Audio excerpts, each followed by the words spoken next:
Aujourd'hui, nous allons parler d'une entreprise qui a la main mise sur les flux monétaires mondiaux. Cette entreprise n'est autre que Visa Inc., qui pendant près de 80 ans a régné en maître absolu sur le paysage financier, ne faisant face qu'à une concurrence limitée, voire inexistante. Pourtant, les géants de la finance étaient autrefois les grandes banques, dont les actifs s'élevaient à plusieurs trillions de dollars, mais ce paradigme a bien changé. Récemment, Visa, autrefois considérée comme une simple société de traitement de paiement, est devenue l'entité de services financiers la plus précieuse de la planète. En 2023, Visa a traité un volume de transactions stupéfiant de 14,8 billions de dollars au cours de l'année écoulée et a réalisé 17,3 milliards de dollars de bénéfices. En éliminant résolument ses rivaux, Visa s'est fermement imposé comme le leader dans le domaine des cartes de crédit.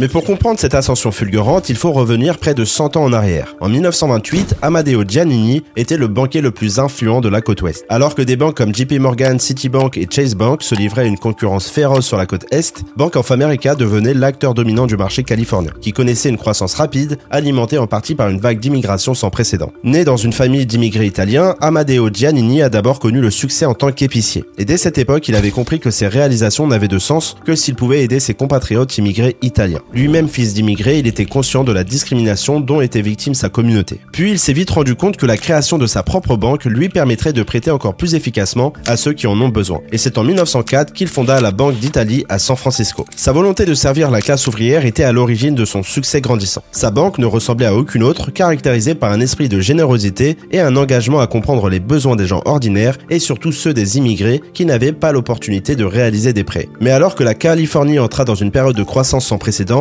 la banque de Giannini prospère et croît à une vitesse grand V. À la fin des années 1920, elle avait accumulé plus d'1 milliard de dollars d'actifs et à la suite d'une série de fusions, elle s'est rebaptisée Bank of America. Dès le départ, Giannini envisage la Bank of America comme un supermarché financier, offrant une large gamme de services au grand public. Il s'agissait non seulement de services bancaires traditionnels, tels que les comptes d'épargne et les comptes courants, mais aussi de prêts hypothécaires, de prêts automobiles, d'assurances et de services d'investissement. Et en seulement une décennie, ses actifs ont grimpé à plus de 5 milliards de dollars, faisant de Bank of America la plus grande au monde. Puis, en 1954, un nouvel acteur entra en scène et marqua l'histoire de l'institution. Après avoir gravi les échelons, Clark Bass devient président de la banque jusqu'en 1963. Et cet homme est particulièrement connu pour ses qualités de leadership. Les années 1950 ont marqué la période de prospérité de l'après-guerre aux États-Unis. Une époque où la classe moyenne a prospéré, bénéficiant de revenus et d'un pouvoir d'achat accru grâce à l'augmentation des salaires et à la généralisation de l'emploi pour rebâtir le pays et son économie. Le consumérisme s'est développé, stimulé par un marché immobilier en plein essor et la disponibilité de nouveaux biens de consommation tels que les voitures et les appareils électroménagers. Et cette époque a également été marquée par une augmentation notable du crédit à la consommation. Les clients pouvaient désormais acheter des biens et des services sans avoir à payer d'avance. Les stations-service ont introduit des cartes d'essence permettant aux clients de faire le plein à crédit, tandis que les compagnies aériennes proposaient leurs propres cartes pour faciliter les voyages et encourager la fidélité. Et d'autres détaillants ont également émis des cartes de magasin pour permettre aux consommateurs d'acheter à crédit. Et vous l'aurez compris, en tant que nouveau PDG de Bank of America, Clark Bass cherchait à créer un nouveau modèle d'entreprise. Et l'un de ses directeurs avait un plan qui s'alignait parfaitement sur cette vision. Joseph Williams, originaire de Newark, une ville du New Jersey, rejoignit la Bank of America après avoir servi en tant qu'officier d'infanterie durant la Seconde Guerre mondiale. Observant l'essor des cartes spécialisées, il a eu l'idée d'une carte universelle pouvant s'appliquer à tout type d'achat. L'idée d'avoir une seule carte pour simplifier les transactions de crédit lui est apparue immédiatement évidente, plutôt que d'avoir une carte pour chaque détaillant ou commerce. Ainsi, Williams proposa un modèle révolutionnaire, une carte avec une limite de crédit de $300 pour chaque client de Bank of America, offrant une période de grâce de 25 jours sans intérêt. Il proposa également un taux d'intérêt annuel de 18% sur les prêts accordés par carte de crédit. L'idée plut immédiatement et la banque voyait ses clients affluer jour après jour.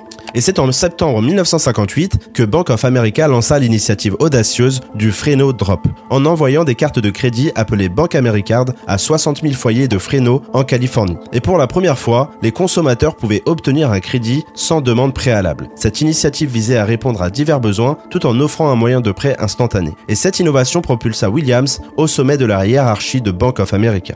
Les cartes de crédit apparurent soudainement dans la sphère publique, devenant une véritable mode. Et bien évidemment, cela a suscité un engouement directement chez les consommateurs qui se sont mis à dépenser ce qui semblait être de l'argent gratuit. Au départ, le projet semblait réussir. Bank of America a rapidement étendu la distribution des cartes à d'autres villes de Californie pour dominer le marché. Mais d'autres problèmes arrivent. Avant le lancement de Bank Americard, la banque avait un taux de défaut de paiement d'environ 4%. Cependant, ce taux explosa à 20% avec près d'un client sur 5 incapable de rembourser ses prêts à la fin du mois. Puis, comme dans toute invention et révolution, les clients et les commerçants ont commencé à exploiter les failles de ce système, falsifiant ainsi des signatures et rapportant des transactions frauduleuses pour se faire rembourser. Et en quelques mois seulement, Bank of America a subi des pertes de 8,8 millions de dollars, une somme énorme à la fin des années 1950. Joseph Williams, à l'origine du concept, a été licencié. Bien que son idée soit solide, son exécution a échoué. Pour récupérer ses pertes, la banque a commencé à retirer des cartes clients délinquants et à engager des agences de recouvrement. Mais malgré ce débâcle, le lancement a montré qu'un très grand nombre de personnes désiraient des cartes de crédit. Un an plus tard, Bank Americard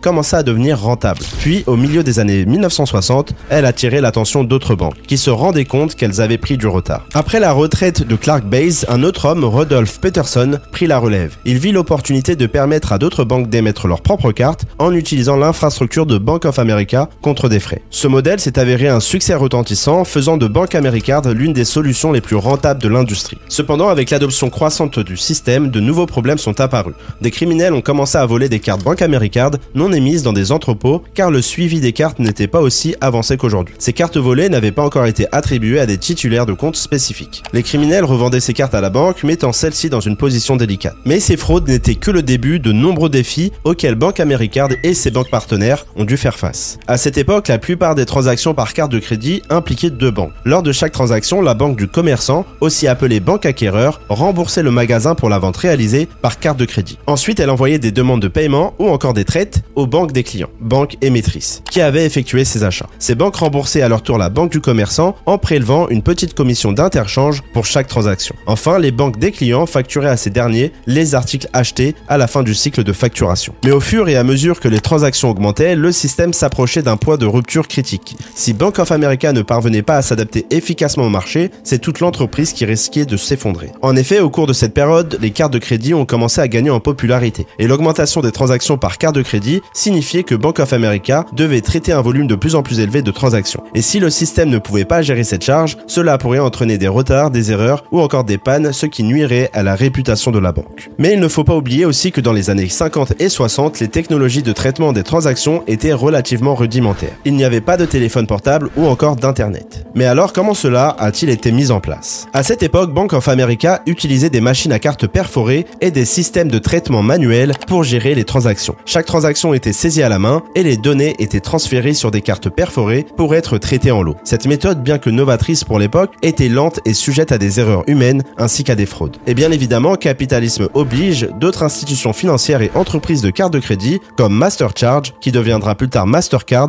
commençaient à émerger et à concurrencer Bank of America. Et pour contrer cette concurrence, en 1966, Bank of America décida d'ouvrir ses licences à d'autres institutions bancaires. Cela a marqué le début de l'expansion du programme au-delà de Bank of America pour inclure d'autres banques en tant que titulaires de licence, permettant un système de carte de crédit plus étendu et plus collaboratif. Et c'est alors qu'un nouveau personnage inattendu, Dee Hock, émergea comme étant la solution au défi de Bank America. Et ce personnage allait révolutionner tout le système bancaire. Dee Hock, né en 1929 dans une famille modeste de l'Utah, a grandi dans une ferme où il était l'un des 6 enfants de la famille. Dès son jeune âge, il a développé une forte éthique de travail, mais il s'est également rebellé contre l'autorité et le système éducatif traditionnel, préférant passer du temps dans la nature plutôt qu'en classe. Marié à sa petite amie et future père, Hock a connu des défis personnels majeurs dans les années 1960 lorsqu'il s'est retrouvé au chômage. Refusant de demander des allocations de chômage, il devait trouver une solution rapidement pour couvrir les besoins de sa famille. Mais alors, quel a été le rôle si important joué par Dee Hock dans cette histoire? Eh bien, c'est à cette même période qu'il intégra la National Bank of Commerce en tant qu'assistant et a rapidement progressé au sein de l'organisation. Et c'est au sein de cette institution que Dee Hock commença sa carrière bancaire. Peu après son embauche, on lui donna la charge de mettre en place le programme Bank Americard dans sa banque en seulement seulement 90 jours. Hawke, toujours pour le compte de la National Bank of Commerce, identifia rapidement les problèmes importants au sein du système de licence Bank AmeriCard et proposa des solutions innovantes pour améliorer son efficacité, reconnaissant la nécessité d'une approche plus structurée. Car en réalité, la Bank AmeriCard de la Bank of America n'était pas une solution adaptée à l'industrie qu'elle venait d'ouvrir. Donc gardez bien en tête que Dee Hock n'a jamais fait partie de la Bank of America, mais qu'il a été le fondateur et le père de la FinTech. Et en 1970, après des négociations menées par Dee Hock, la Bank of America accepta de renoncer au contrôle du programme Bank AmeriCard. Et donc Dee Hock suggéra de créer un comité dont il sera le président, pour collaborer avec la Bank of America et d'autres titulaires de licence à la restructuration du système de cartes de crédit. Ce comité se nommera la National Bank of America, une organisation indépendante chargée de gérer le programme et qui deviendra plus tard Visa en 1976. Dès lors, l'innovation la plus importante de la National Bank AmeriCard, qu'on appellera la NBA, a été la création d'un système de cartes de crédit unifié et coopératif qui a transformé le programme fragmenté et chaotique de la Bank AmeriCard en un réseau cohérent. Ce comité a transformé la Bank AmeriCard d'un système de franchise contrôlé par la Bank of America en un consortium de banques émettrices contrôlées conjointement. Elle a établi des normes, des contrats et des procédures d'exploitation communs à toutes les banques membres, remédiant ainsi au manque d'uniformité antérieure. Et en 1973, la NBI a lancé le précurseur de VisaNet, qui comprenait le premier système d'autorisation électronique et le premier système électronique de compensation et de règlement. Par la même occasion, la NBI a mis en œuvre des mécanismes de résolution des litiges entre banques, s'attaquant ainsi à un problème majeur du système précédent. Et elle a jeté les bases de l'expansion internationale, conduisant à la création de l'Ibanco pour les opérations internationales. Et cette structure innovante créée par la NBI, sous la direction de Dee Hock, a finalement conduit à la formation de Visa en 1976, qui est devenu le plus grand système d'échange de valeurs au monde. Le modèle développé par la NBI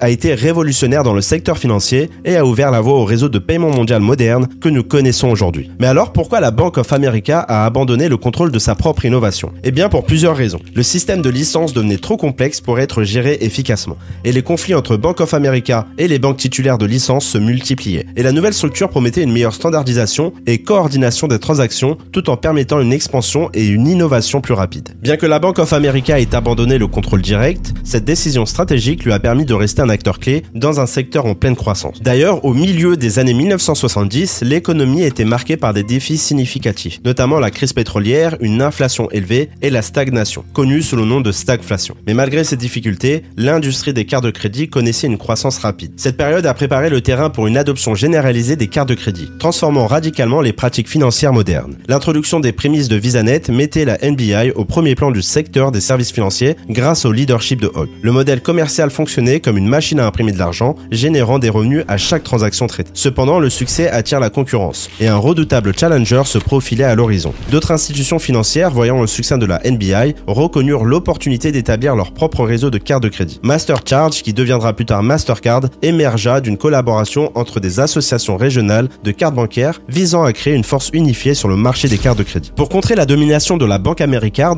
MasterCharge se concentra sur l'expansion de son réseau et l'augmentation de son acceptation tant au niveau national qu'international. Si MasterCharge prenait suffisamment d'ampleur, il pourrait potentiellement détrôner Bank AmeriCard. Et pour protéger sa création, Hock prit une décision difficile. Il implanta une politique anti-dualité, interdisant aux banques membres d'adopter MasterCharge, espérant ainsi empêcher ses membres de soutenir la nouvelle carte rivale. Cependant, un défi majeur se profilait à l'horizon. La Warden Bank, un membre plus petit de la NBI, s'opposa à cette politique. Mais fin 1971, le conseil d'administration de NBI adopta la loi contre la dualité. Warden Bank déposa rapidement une poursuite judiciaire alléguant des violations antitrust et demandant une injonction pour bloquer l'application de la loi. Warden Bank avait également rejoint MasterCharge, menaçant de poursuivre NBI si la loi était mise en œuvre. Finalement, la Warden Bank remporta le procès, obligeant Hock à lever l'interdiction. Les banques membres pouvaient désormais émettre des cartes Bank AmeriCard ou encore MasterCharge. Et malgré ces défis juridiques, la NBI était sur le point d'entrer dans une phase de croissance significative.